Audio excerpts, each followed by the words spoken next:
오늘 같이 은혜 받을 말씀은 빌립보서 2장 1절부터 11절 말씀을 저와 여러분들이 한 절씩 교독하겠습니다.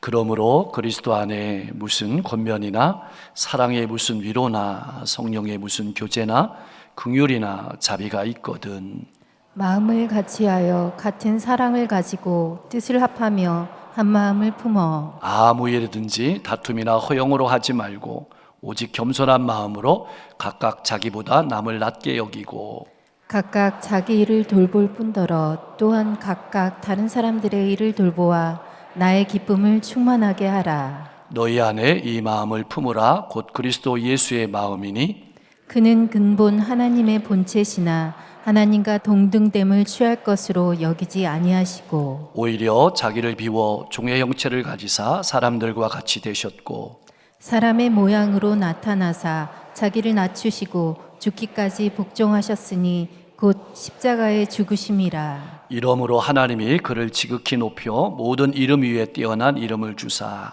하늘에 있는 자들과 땅에 있는 자들과 땅 아래에 있는 자들로 모든 무릎을 예수의 이름에 꿇게 하시고 11절 모든 입으로 예수 그리스도를 주라 시인하여 하나님 아버지께 영광을 돌리게 하셨느니라. 아멘.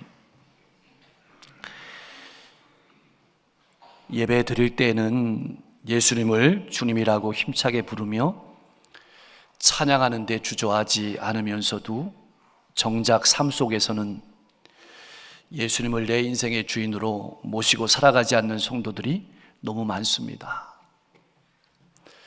나를 향한 주님의 은혜와 사랑은 힘차게 입술로 찬양하고 고백하지만 삶에서 그 은혜와 사랑을 받아들이고 누리고 기쁨으로 살아내지 못하는 성도들이 너무 많습니다. 나는 어떻습니까? 이것이 바로 우리의 본질적인 아픔입니다. 우리는 종종 살아가면서 가끔 자기 자신을 쓸모없는 존재라고 생각할 때가 있습니다. 그것은 결코 못나서가 아닙니다. 주님을 통해서 우리에게 부어주시는 하나님의 사랑을 받아들이지 못하고 살아가기 때문에 그렇습니다. 주님 안에서 주시는 사랑과 위로와 긍휼과 자비를 받아들이고 누리지 못하기 때문에 자신을 쓸모없는 존재로 생각하기도 하고 그리스도인의 힘 있는 삶을 살아가지 못하는 겁니다. 또한 하나님의 은혜와 사랑을 받아들이고 누리고 살아가지 못하기 때문에 관계를 맺는데도 어려움을 겪습니다. 공동체 생활에 어려움을 겪습니다. 그리스도인으로서 합당한 삶을 살아내지 못하는 것입니다. 우리가 그리스도인으로서 복음에 합당한 삶을 살아내는 삶의 현장 가운데는 항상 고난이 따라옵니다. 그래서 믿음의 공동체가 중요합니다. 왜냐하면 함께 나누고 함께 위로받고 함께 격려하면서 견딜 수 있기 때문입니다. 공동체를 통해서 주시는 주님의 위로와 권면과 사랑을 맛볼 수 있기 때문에 너무나도 중요합니다. 그런 복음에 합당한 삶을 살기 위해서 속회나 선교회나 그리고 교회에 필요한 것은 어떤 것일까요? 먼저 여러분에게 질문을 던집니다. 부모가 자녀에게 물려줄 수 있는 가장 좋은 유산은 무엇일까요? 여러분은 어떻게 생각하십니까? 많은 재산을 물려주는 것도, 좋은 환경을 물려주는 것도, 그리고 배움에 많은 지식을, 유익한 지식을 물려주는 것도 좋지만 가장 좋은 유산은 부부가 화목하게 살아가는 모습을 물려주는 겁니다. 마음으로 하나 되어 행복하게 살아가는 삶만큼 좋은 유산도 없을 것입니다.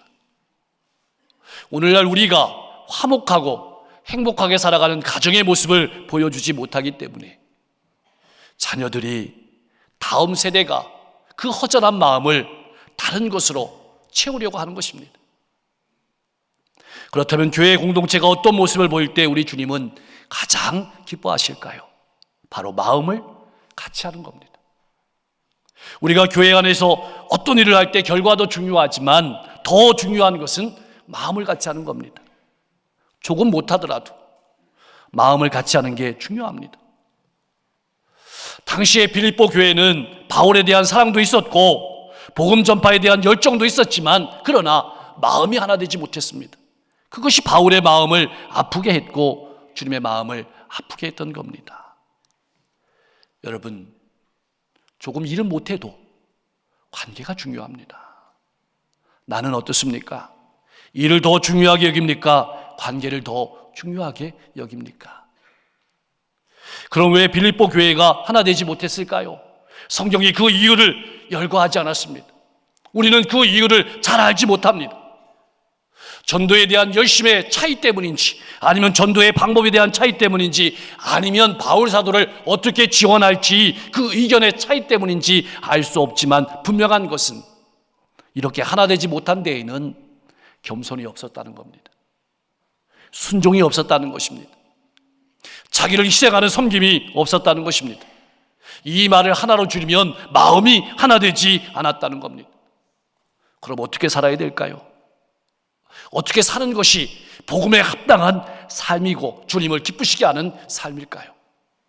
1절 말씀에 그러므로라는 말은 복음에 합당한 삶을 살아가는 것이 주님을 기쁘시게 하는 것이므로, 복음에 합당한 삶을 살아가는 것이 바울 사도를 기쁘시게 하는 것이므로 주님 안에 권면할 일이 있거든 사랑으로 위로하고 격려하고 긍휼과 자비를 베풀 일이 있다면 마음을 같이 하라는 겁니다. 그런데 여러분, 마음을 같이 하라는 뜻은 획일적으로 강제적으로 하나 되라는 뜻이 아닙니다.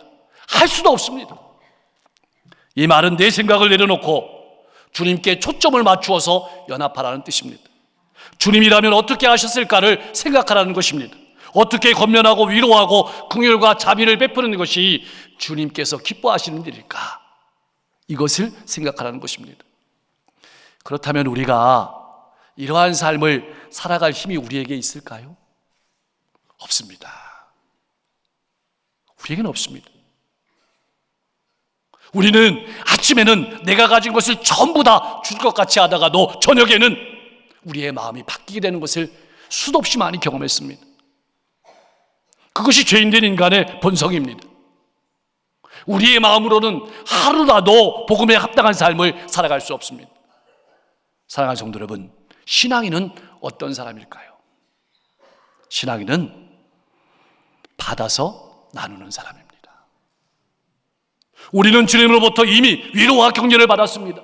십자가의 과분한 사랑을 받았습니다. 긍휼과 자비를 체험했습니다. 그것을 나누는 것입니다. 받은 것을 나누는 것입니다. 그래서 성령을 우리에게 보내주신 것입니다. 그렇다면 그 사랑은 2000년 전으로 끝났을까요? 아닙니다. 지금도 성령님을 통해서 그리스도 예수 안에서 우리에게 계속 권면해 주고 있습니다. 위로하고 격려하고 긍휼과 자비를 주고 계십니다. 그래서 1절 말씀에 그러므로라는 말은 그런 사랑의 위로와 격려와 긍휼과 자비가 우리에게 계속해서 부어지고 있으므로 주시는 사랑으로, 주시는 긍휼과 자비함을 가지고 위로하고 긍휼을 베풀고 자비하며 살아가라는 말씀입니다. 그런 주님의 마음을 가지고 나아갈 때 허영으로 하지 않게 된다. 여러분, 이 말을 쉽게 얘기하면 자존심 싸움 하지 않는다는 겁니다. 누가 먼저냐 싸움하지 않는다는 겁니다. 자기의 이익을 추구하지 않게 된다는 말입니다. 풍성하게 선조할 수 있다는 뜻입니다. 그럼 어떻게 하면 그 사랑과 위로와 긍휼과 자비를 베풀며 복음에 합당한 삶을 살아갈 수 있을까요? 겸손한 마음으로 나보다 남을 낮게 여기면 됩니다. 겸손이란 말은 자기 자신을 가치 이하로 낮게 여기는 마음 자세를 말합니다. 당시에는 노예가 그러한 삶을 살았습니다. 굽실거리면서 복종하는 노예의 모습을 나타내는 말이 이 말이었습니다. 근데 당시 사람들에게 이것은 미덕이 아니었습니다. 그것은 노예나 하는 일이었습니다. 그 노예나 하는 일을 예수님께서 하신 것입니다. 허리에 수건을 두르고 발밑으로 가서 그 발을 닦으신 것입니다. 로마의 가치관을 가지고는, 세상의 기준을 가지고는 결코 따를 수 없는 것이었습니다. 근데 우리 주님께서는 자기를 비워서 종의 형체를 가지시고 기쁨과 즐거움으로 우리를 섬기셨습니다. 여러분 기억하십시오. 우리가 주님을 찾아간 것이 아닙니다. 주님이 우리를 찾아오시고 주님이 우리를 만나주신 것입니다. 그래서 우리가 이 자리에 앉아 있는 것입니다. 4절 말씀, 우리의 금주의 암송 말씀을 헬라어 원문으로 읽어보면 이런 말이 됩니다. 다른 사람의 일을 먼저 돌보고 나를 돌보십시오. 이렇게 해석할 수 있습니다. 다른 사람의 유익을 위해서 나 자신을 희생할 수 있는 것, 나 자신을 희생하는 것을 기뻐할 수 있는 것, 그것이 바로 복음에 합당한 삶이고 주님이 기뻐하시는 삶입니다. 이것이 기독교의 본질입니다. 사랑하는 성도 여러분, 지금까지 나는 어떠한 삶을 살아왔습니까? 다른 사람과 끊임없이 비교하며 살아오지는 않았습니까? 나 자신을 다른 사람보다 높이며 교만하게 살아오지는 않았습니까? 우리는 너무나도 당연히 다른 사람보다 앞서가기를, 높아지기를 바라며 살아가고 있습니다. 그래서 얼마나 결정해야 되는 순간에 이기적인 결정을 하며 살아왔는지 모릅니다. 나는 어떤 삶을 살아왔습니까? 아내나 남편에게 나보다 더 많은 관심을 기울이며 살아보았습니까? 친구나 사랑하는 사람을 위해서 나는 어떤 희생을 했습니까? 어떤 일을 결정할 때 내 중심으로 결정하지는 않았습니까? 다른 사람을 먼저 생각해 주십시오. 나보다 낮게 여기십시오. 다른 사람을 이해하려고 노력하십시오. 그렇게 함으로 우리는 다른 사람을 세우고 공동체는 더욱 건강해지게 되고 우리 교회는 더 많은 일들을 감당하게 될 것입니다. 우리가 집중하고 잊지 말아야 될 것이 바로 이것입니다. 하나님이신 예수님께서 인간이 되셨을 때 어떤 마음을 가지셨을까? 예수님께서 십자가에 자신을 내어주셨을 때 어떤 마음을 가지셨을까? 이것을 생각하는 겁니다. 5절은 이렇게 말합니다. 너희 안에 이 마음을 품으라. 이 말을 주님께서 우리를 바라보시는 마음으로 듣는다면 이렇게 하시는 말씀입니다. 너희는 주님의 마음을 품은 공동체다. 너희는 주님의 마음을 품고 살아가는 성도다. 이렇게 말씀하시는 겁니다. 그리스도 예수 안에서 교회 공동체에 맞는 생각과 행동을 하라는 말씀입니다. 나는 어떻습니까? 내 생각과 행동의 기준은 무엇입니까? 나는 공동체 안에 있는 속회, 선교회, 세일 등 모임에 참여할 때 어떤 생각을 가지고 참여하고 있습니까? 십자가에 자신을 내어주신 주님의 마음을 가지고 참여하고 있습니까? 아니면 상처받는 것이 두려워서 물러서지는 않았습니까?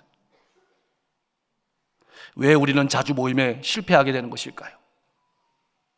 왜 우리는 신앙생활하면서 자주 넘어지게 되는 것일까요? 왜 나를 보잘것없는 존재로 바라보게 되는 것일까요? 내 힘으로 하려고 하기 때문입니다. 본받으려고만 하기 때문입니다. 내 마음으로 하다가 안 되면 그래서 그만두는 겁니다. 내 마음은 항상 넘어지고 반드시 유통기한이 있음을 기억하십시오. 여러분 행동을 고치려 하지 마십시오. 여러분의 마음과 생각을 고치십시오. 예수의 마음을 품어야 합니다. 품으라는 말은 예수님과 같은 마음, 예수님과 같은 삶의 태도를 가지라는 것입니다. 인간의 몸을 입고 이 땅에 오신 마음, 우리를 죄와 죽음에서 구원하시기 위해서 십자가를 받아들이신 그 마음, 그리고 부활하시고 승천하셔서 성령님을 우리에게 보내주신 그 마음을 생각하고 그렇게 결단하고 행동하라는 뜻입니다. 교회 안에 그리고 공동체 안에 문제가 발생하는 것은 무엇 때문일까요? 한마디로 예수의 마음과 생각으로 하지 않기 때문입니다. 우리의 마음이 예수님의 마음과 일치하는지 늘 확인하며 신앙의 걸음을 걸어가야 합니다. 6절 말씀, 그는 근본 하나님의 본체시나라는 말은 우리가 하나님께서 어떤 분이신지 예수 그리스도를 통해서 본다는 말입니다. 우리 주님께서는 하나님이시지만 하나님으로서의 지위, 특권, 권리, 영광을 자신의 것으로 생각하지 않으셨습니다. 40일 동안 굶주리며 금식하시면서도 자신에게 능력이 있지만 그 능력을 자신을 위해서 결코 사용하지 않으셨습니다. 오직 다른 사람을 위해 사용하셨습니다. 이것이 하나님의 사랑입니다. 그러나 우리는 어떻습니까? 이 사랑을 알고 노래한다고 하면서도 막상 어떤 지위에 올라서게 되면 그 지위를 자기의 유익을 위해서 사용하지 않습니까? 자기를 드러내려고 하지 않습니까? 그것이 바로 세상의 모습입니다. 세상의 기준이고 세상의 가치관입니다. 오늘 말씀은 그리스도인은 달라야 된다고 말하는 것입니다. 나는 세상과 어떻게 다릅니까? 7절 말씀에 비워라는 말은 권리를 포기한다는 말입니다. 굴욕을 받아들인다는 말입니다. 왜 예수님께서 이 굴욕을 받아들이시는 것일까요? 바로 우리를 사랑하시기 때문입니다. 그분이 하나님이시기 때문입니다. 하나님께서 그렇게 우리를 사랑하시기 때문입니다. 우리는 주님 안에서 우리를 향하신 하나님의 놀라운 사랑을 받았습니다. 지금도 받고 살아갑니다. 사랑하는 성도 여러분, 여러분이 믿는 하나님은 어떤 분이십니까? 여러분은 어떻게 믿고 있습니까? 저 멀리 저 높고 높은 보좌에 가만히 앉아 계셔서 우리를 내려다보시는 그런 분은 아닙니다. 직접 인간의 몸을 입고 우리에게 오신 분입니다. 우리는 그리스도 예수 안에서 하나님을 만나고 알아갑니다. 여러분, 이 말이 무슨 말일까요? 그리스도인은 높은 자리에 앉아있는 사람이 아니라는 것입니다. 지켜보는 사람만이 아니라는 것입니다. 오기를 기다리는 사람이 아니라는 것입니다. 먼저 내려가는 사람입니다. 만나는 사람입니다. 자기 자신을 내어주는 사람입니다. 그래서 하나님을 나타내는 사람이 그리스도인입니다. 나는 어떤 삶을 살아가고 있습니까? 세상에는 여러 종류의 사람이 있지만 결국은 두 종류의 삶의 이야기가 존재합니다. 한 이야기는 아래로부터 위로 높아지고자 하는 삶의 이야기입니다. 소위 출세 성공 이야기입니다. 개천에서 용나는 이야기입니다. 또 한 이야기는 위로부터 아래로 낮아지고자 하는 삶의 이야기입니다. 바로 예수님의 이야기입니다. 나는 어떤 인생의 이야기를 써내려가고 있습니까? 그리스도인의 삶의 방향은 높은 곳으로만 향하는, 출세로만 향하는 세상의 방향과는 달라야 합니다. 세상 모든 사람이 위로만 향해 갈 때 예수님께서는 아래로 가셨습니다. 그것이 바로 하나님의 사람이 살아야 될 삶의 모습입니다. 우리가 따라고 살아내야 될 삶의 모습입니다. 그렇다면 예수님의 이야기는 이것으로 끝일까요? 성도의 이야기는 낮아지는 것으로 끝나는 것일까요? 분명 그것은 아름다운 이야기이기는 하지만 안타까운 이야기일 수도 있습니다. 그렇게 살다가, 힘들게 살다가 만 사람의 이야기라면 안타까운 이야기일 수도 있습니다. 우리가 그렇게 사는 삶의 결말이 고난으로 결코 끝날 수 없다는 이야기입니다. 하나님께서 겸손하게 복종하신 예수님을 가장 높은 곳으로 올리셨습니다. 모든 이름 위에 뛰어난 이름을 주시고 모든 피조물로 예수의 이름에 무릎 꿇게 하시고 예배하게 하셨습니다. 예수님을 주님이라고 시인하게 하셨습니다. 그래서 구원을 주셨습니다. 주님이란 말은 당시 황제에게 붙여지던 칭호였습니다. 근데 예수님을 주님이라고 부르는 것은 당시 빌립보에서 대단히 정치적으로 위험한 일이었습니다. 그런데 오늘 말씀을 통해서 빌립보 성도들은 그것보다 더 큰 도전이 성도들에게 주어졌습니다. 그것은 매일매일의 삶 속에서 로마가 제시하는 삶의 기준과 가치관이 아니라, 세상 사람이 살아가는 삶의 가치관과 기준이 아니라 주님의 마음을 품고 낮아지고 겸손하고 하나님의 뜻에 복종하고 내 이익보다 다른 사람의 이익을 구하고 주님께서 주신 위로와 긍휼과 자비의 마음을 가지고 다른 사람을 위로하고 격려하며 살아가는 것입니다. 뿐만 아니라 주님께서 알아주심을 바라보고 묵묵히 자기 자리를 지키며 살아가는 삶이 빌립보 성도들에게, 오늘 우리에게 주어진 삶입니다. 그것이 신앙생활입니다. 사랑하는 성도 여러분, 우리가 예수님을 섬긴다는 말은 무슨 의미일까요? 하나님께서 예수님을 높인다는 말은 어떤 의미일까요? 낮아지고 겸손하고 철저하게 하나님의 말씀에 순종한다는 의미입니다. 기억하십시오. 주님의 마음을 품지 않고는 주님을 따르는 사람이 될 수 없습니다. 그러므로 내 마음이 주님의 마음과 일치하는지 점검하십시오. 내 가치관이 로마의 가치관, 이 일생의 가치관이 아니라 복음의 가치관인지 확인해 보십시오. 주님은 나를 위해서 왕의 옷을 벗으셨습니다. 종의 옷을, 노예의 옷을 입으셨습니다. 나는 어떤 옷을 벗었습니까? 나는 어떤 옷을 입고 살아가고 있습니까? 종은, 노예는 가끔 섬기고 싶을 때 섬기는 사람이 아닙니다. 말고 싶을 때 많은 사람이 아닙니다. 종과 노예는 끊임없이 섬기는 사람이고 끝까지 섬기는 사람입니다. 우리 예수님께서는 그렇게 종이 되어 우리를 끝까지 섬기셨습니다.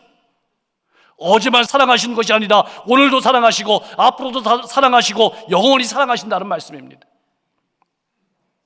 왜 그렇게 하셨을까요? 하나님과의 관계를 맺어주시기 위함입니다. 영원한 생명을 주시기 위함입니다. 그리고 주님 안에서 자유와 기쁨을 누리며 살아가게 하시기 위함입니다. 그런 주님을 하나님께서는 살리시고 모든 이름 위에 뛰어난 이름을 주셨습니다. 여러분, 성경 말씀을 읽을 때 우리는 예수님의 기적에 관심이 있습니다. 예수님의 능력에 관심이 있습니다. 근데 예수님께서는 기적과 능력을 행하시기 전에 밤이 맞도록 기도하셨습니다. 새벽 미명에 일찍 일어나셨습니다. 하루 종일 수많은 사람들에게 치이며 피곤한 삶을 살았습니다. 피곤하신데도 바다를 건너가셨습니다. 왜 그러셨을까요? 오직 하나, 영혼을 사랑하시는, 영혼을 불쌍히 여기시고 사랑하시는 마음 때문입니다. 그 마음이 우리를 향하신 하나님 아버지의 마음입니다.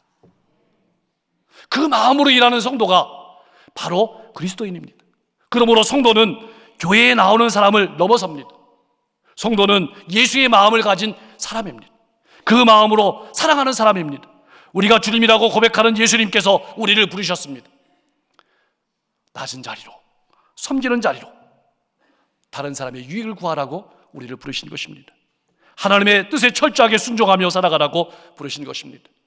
오늘도 그리스도 예수 안에서 성령께서 부으시는 사랑으로 수많은 사람들을 위로하고 긍휼과 자비로 수많은 영혼을 섬기라고 우리를 부르신 것입니다. 로마서 12장 15절 말씀은 한마디로 우리의 사명을 요약하고 있습니다. 우리 같이 한번 고백하겠습니다. 즐거워하는 자들과 함께 즐거워하고 우는 자들과 함께 울라. 아멘. 하나님께서 이사야 선지자에게 물으셨습니다. 누가 이 사랑의 마음을 가지고 교회로 이웃으로 갈 것인가? 이사야 선지자는 제가 여기 있습니다. 저를 보내소서라고 응답했습니다. 이제는 우리 차례입니다. 지금 바울 사도는 감옥에 갇혀 있습니다. 감옥에 갇혀 있으면서도 빌립보 교회 성도들을 위해서 생각했습니다. 기도했습니다. 그리고 복음에 합당한 삶을 살아가라고 위로하고 권면하고 있습니다. 이제는 우리 차례입니다. 오늘도 주님의 마음을 품고 끊임없이 부으시는 하나님의 사랑과 하나님의 긍휼과 자비를 가지고 복음에 합당한 삶으로 주님을 기쁘시게 하는 성도님들이 될 수 있기를 주님의 이름으로 간절히 축복합니다. 기도하겠습니다. 성령께서 날마다 부으시는 주님의 마음을 가지고 위로하고 권면하고 긍휼과 자비를 베풀며 살아가는 신앙인이 되게 하여 주시옵소서. 나보다 다른 이들의 유익을 먼저 생각하게 하시고 십자가에 자신을 내어주신 마음으로 나를 내어주는 삶을 살아가게 하옵소서. 내가 나타나는 것을 경계하며 오직 주님만 나타내는 삶을 살아가게 하옵소서. 높은 곳만 향해 걸어가는 인생이 아니라 낮아지고 겸손하게 하나님의 뜻에 순종하는 인생이 되게 하시고, 비록 우리의 삶의 눈앞에는 어려움과 고통과 외로움이 있지만 주님께서 반드시 알아주심을 바라보며 끝까지 믿음으로 걸어가는 행복한 신앙인이 되게 하옵소서. 사순절입니다. 주님의 인간의 몸을 입고 이 땅에 오신, 또 십자가를 받아들이시는, 또 성령님을 우리에게 보내주신 그 마음을 깊이 생각하며 따라가게 하시고, 우리 모든 성도님들의 가정이 행복하고 화목하고 하나님을 잘 섬기고 화목한 모습을 자녀와 후손들에게 나타내며 살아가는 삶이 되게 하시고, 직장과 사업장을 든든히 세워주실 뿐만 아니라 자녀들의 앞길을 활짝 열어 주옵소서. 믿음의 문을 열어주시고 진리의 문을 열어주시고 만남의 축복을 더하여 주옵소서. 교회 안과 교회 밖의 사역들이 풍성한 열매를 맺게 하시고, 우리는 이렇게 평안하게 기쁨과 즐거움으로 예배할 수 있지만 세계 곳곳에 아픔이 있습니다. 전쟁도 기근도 체해도 어리석게 해결되게 하시고 어려움과 아픔에서 구원해 주옵소서. 오늘도 한 영혼을 품고 걸음걸음을 걸어가는 선교사님들의 발걸음을 기억하시고 외롭고 피곤하지 않게 하시고 저들이 가는 곳마다 수많은 영혼들이 주님께 돌아올 수 있도록 역사해 주옵소서. 육신의 질병, 마음의 고통, 관계의 아픔, 삶의 문제를 가지고 나온 성도 있습니까? 하나님께서 하시겠사오니 아버지, 그 머리부터 발끝까지 주님의 보혈을 부어주셔서 질병을 깨끗하게 치유하여 주시옵소서. 마음을 평안하게 하여 주시옵소서. 관계가 회복되게 하여 주시옵소서. 인생의 지경이 넓어지게 하여 주시옵소서. 지역과 민족과 세계 열방을 이끌어가는 위정자들에게 하나님을 두려워하고 국민을 존경하는 정치를 하게 하시고 4월달에 있을 총선을 통해서 하나님을 두려워하고 상생하는 정치를 할 수 있는 정치인들이 많이 당선될 수 있도록 역사해 주시옵소서. 예수님의 이름으로 간절히 기도하옵나이다.